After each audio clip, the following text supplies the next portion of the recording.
Merci aussi à tous ceux qui ont contribué à l'organisation de ce culte, en particulier aux musiciennes, à Hélène, à Betty, Daniel pour les annonces, Annick pour la vidéo, ceux qui ont assuré la collecte aussi, merci à tous.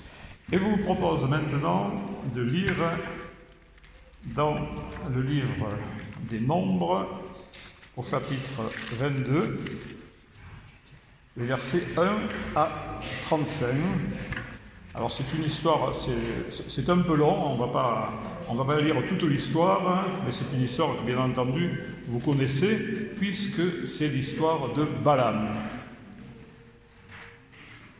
Une nouvelle étape conduisit les Israélites dans les plaines de Moab, sur la rive orientale du Jourdain, en face de Jéricho. Balak, fils de Sippor, qui était roi de Moab à cette époque, apprit comment les Israélites avaient traité les Amorites. Le roi et tout son peuple se mirent à trembler de terreur à l'idée que les Israélites arrivaient en si grand nombre.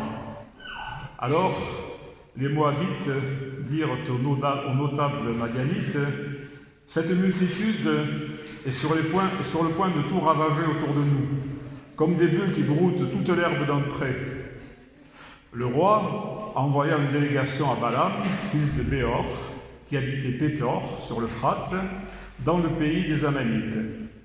Il lui adressait ce message : « Il y a ici un peuple venu d'Égypte qui couvre toute la surface du pays.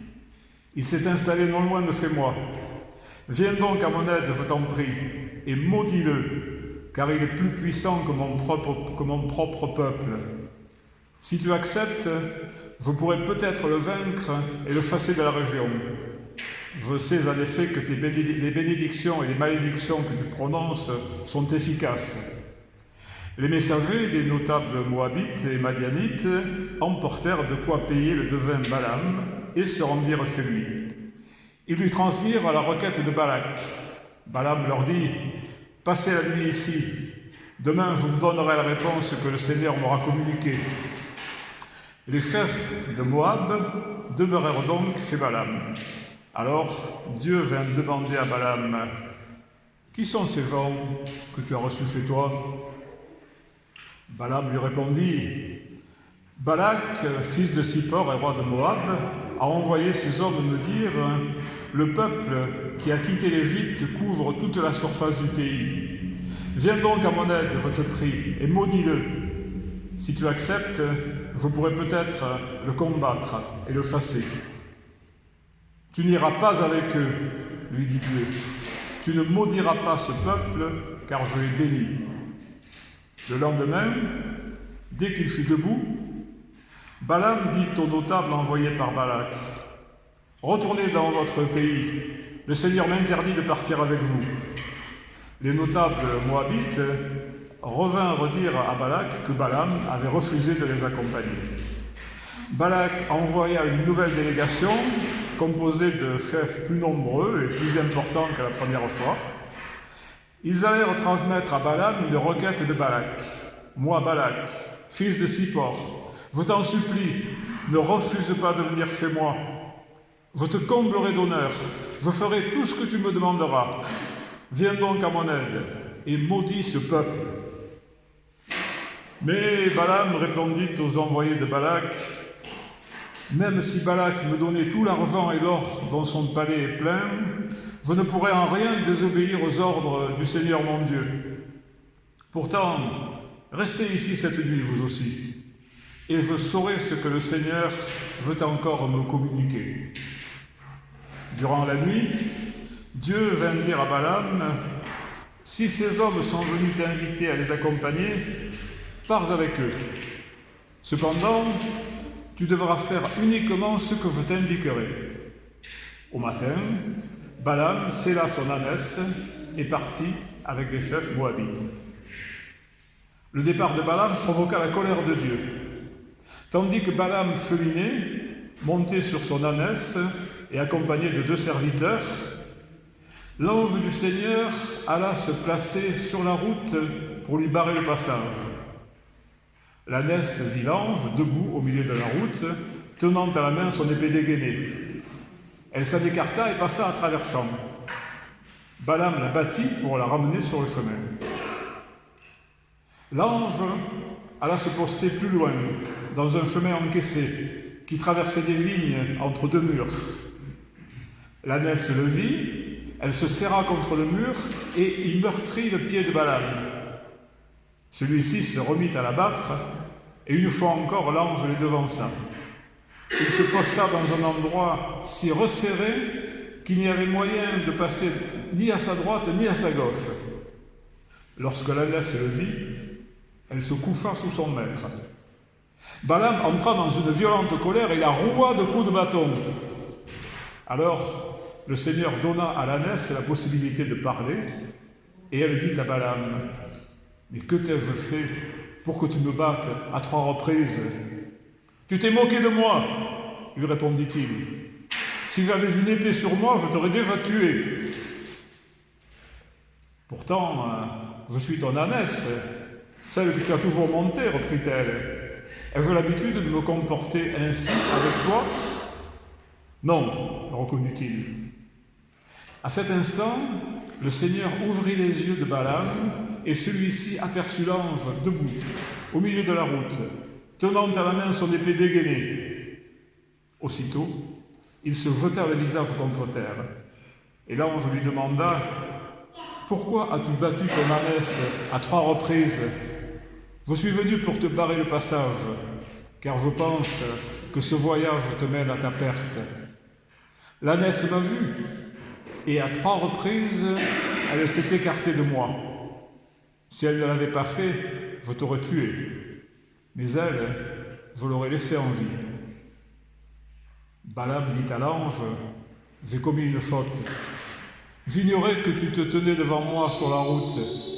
Mais maintenant, si ce voyage te déplaît, je suis prêt à rentrer chez moi. » « Non, répondit l'ange. Accompagne ces gens, mais tu prononceras uniquement les paroles que je t'indiquerai. Alors, Balaam continua la route avec les envoyés de Balak. Alors nous allons passer un peu plus loin au chapitre 24, les versets 10 à 13, et nous sautons tout ce passage où, à 3 reprises, Balak invite Balaam devant les Israélites pour les maudire, et chaque fois, Balaam les bénit, au contraire. Et nous arrivons donc à la fin de l'histoire, au chapitre 24 et au verset 10, à la suite donc de ces trois refus de Balaam. Balak entra dans une violente colère contre Balaam, et avec des gestes de menace, il lui dit « Je t'amène ici pour maudire mes ennemis, et pour la 3e fois, tu les couvres de bénédictions. Maintenant, va-t'en. Retourne chez toi. Je t'avais promis de te combler d'honneur, mais le Seigneur t'en a privé. » Balaam répondit à Balak, « J'avais pourtant bien dit au messager que tu m'as envoyé, même si Balak me donnait tout l'argent et l'or dont son palais est plein, je ne pourrais en rien désobéir aux ordres du Seigneur. Je prononce uniquement les paroles que le Seigneur m'indique. » Et maintenant, une dernière lecture dans l'évangile de Jean, au chapitre 14, les versets 21 à 24.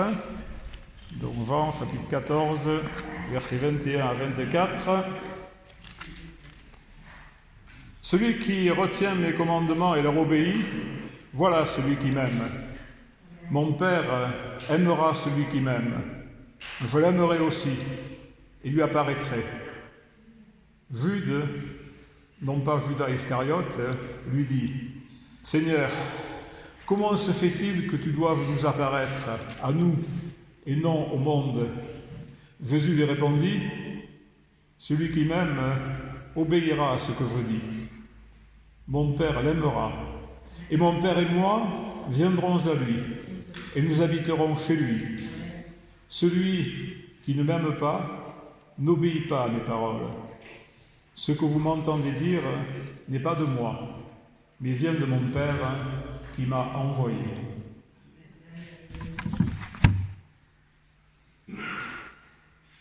Alors, c'est un peu difficile de juger Balaam.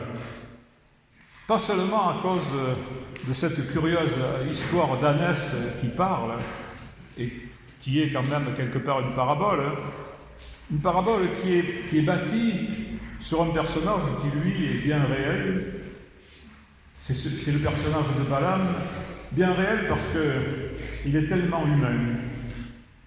C'est un personnage double, avec ses bons et ses mauvais côtés, et du coup il nous ressemble énormément. Balaam, c'est un Mésopotamien. Il habite Pétor, sur l'Euphrate, et il a la réputation d'être prophète. Celui qu'il bénit est béni, celui qu'il maudit est maudit, selon l'expression de Balak, le roi de Moab. Et cette façon de parler du prophétisme signifie que, comme le pensaient les gens de l'époque dans la plupart des religions, le prophète n'est pas seulement celui qui annonce l'avenir, mais il a aussi une influence sur la création. C'est un peu celui qui fait l'avenir, qui le fabrique, qui le construit. Comme la parole de Dieu, au début de la Genèse, crée l'univers, la parole du prophète crée l'événement. Et dans les religions païennes, donc, elle a une dimension magique, cette parole du prophète. Donc, Balak embauche Balaam. Non pour savoir l'avenir en ce qui concerne le peuple d'Israël, qui menace d'envahir son territoire, donc le territoire de Moab, mais pour maudire Israël, de sorte que celui-ci soit vaincu par les armées de Moab. Balak envoie donc des messagers pour inviter Balaam à venir maudire Israël. Et du coup, Balaam, il est bien embêté. Il est bien embêté parce qu'il est placé devant un dilemme. Il est partagé entre son désir de répondre à l'invitation, de faire la volonté du roi, ce qui est une attitude de conseiller si on tient à sa peau quand même,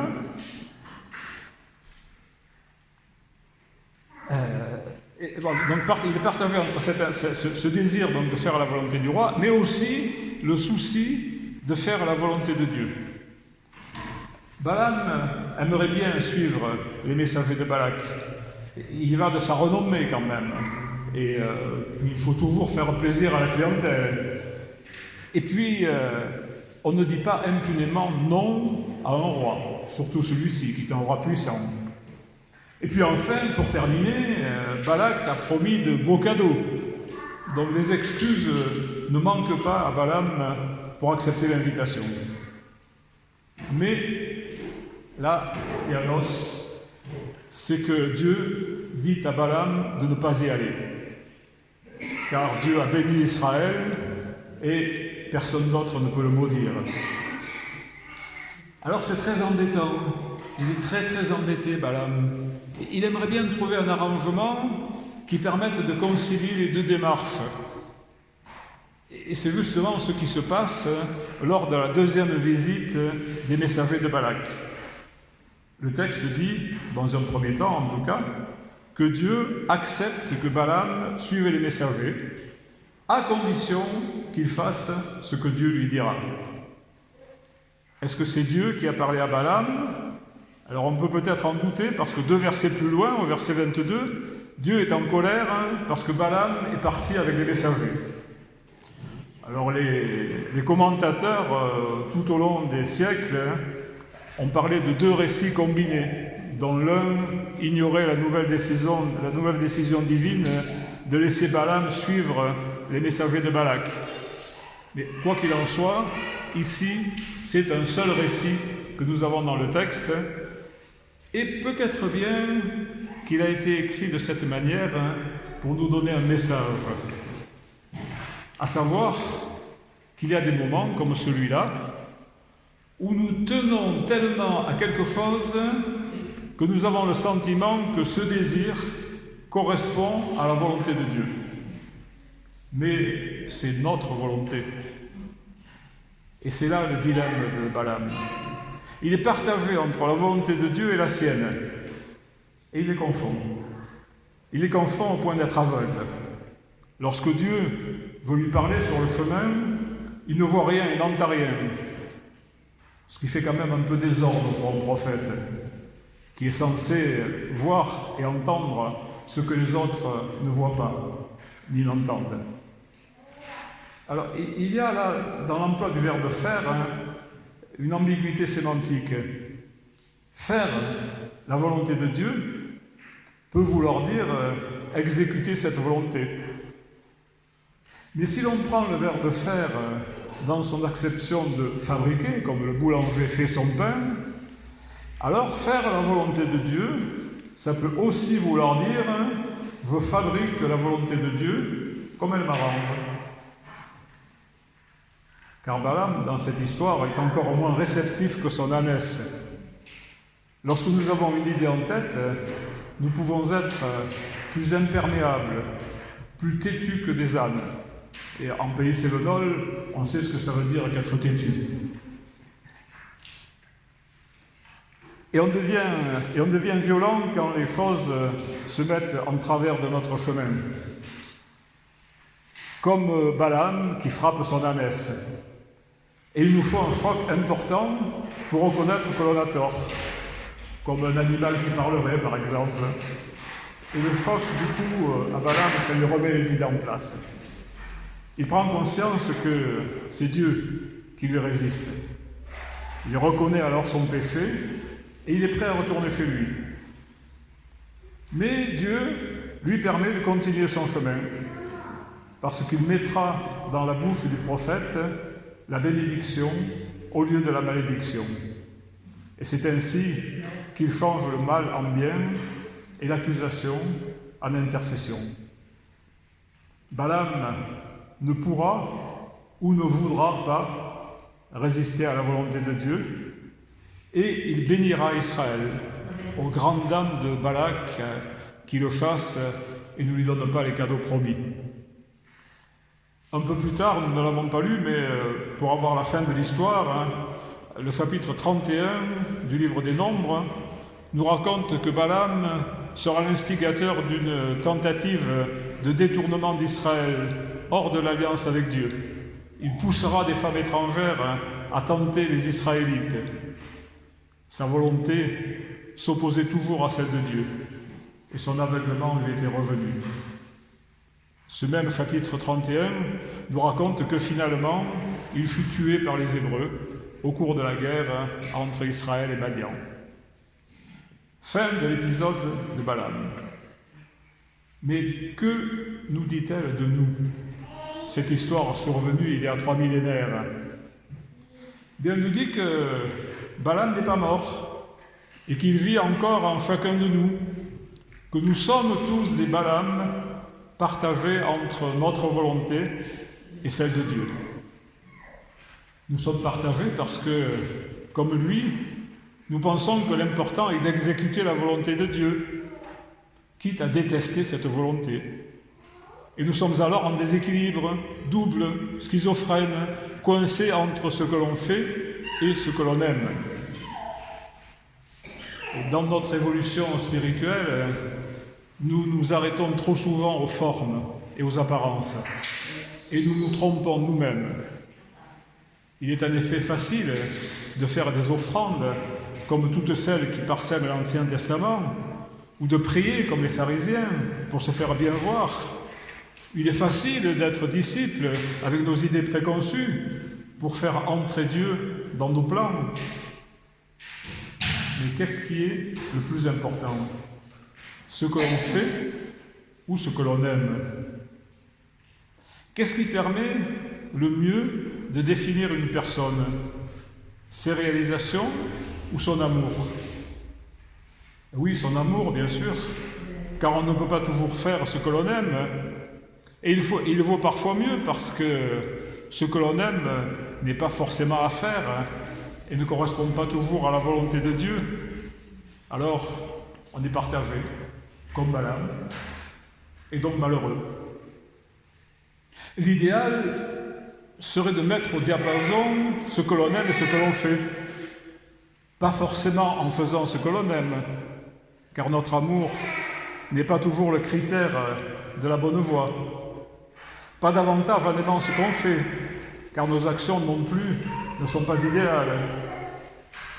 Non, l'idéal, en fait, ce serait de mettre au diapason ce que l'on aime et ce que l'on fait, en aimant ce que Dieu aime pour faire ce qu'il fait. Car Dieu est sans doute le seul à vivre l'harmonie entre ce qu'il aime et ce qu'il fait. Même Jésus a dû apprendre à aimer ce que Dieu aime. Souvenez-vous de sa prière, non pas ce que je veux, mais ce que tu veux. Alors c'est pourquoi je ne vous demanderai pas, je ne nous demanderai pas, faites-vous, faisons-nous la volonté de Dieu, mais aimons-nous la volonté de Dieu. Comment être heureux dans le royaume de Dieu si nous n'aimons pas ce que Dieu aime? Faire la volonté de Dieu, ce n'est pas un critère suffisant. Dieu ne veut pas nous ennuyer en nous obligeant à vivre d'une façon que nous n'aimons pas.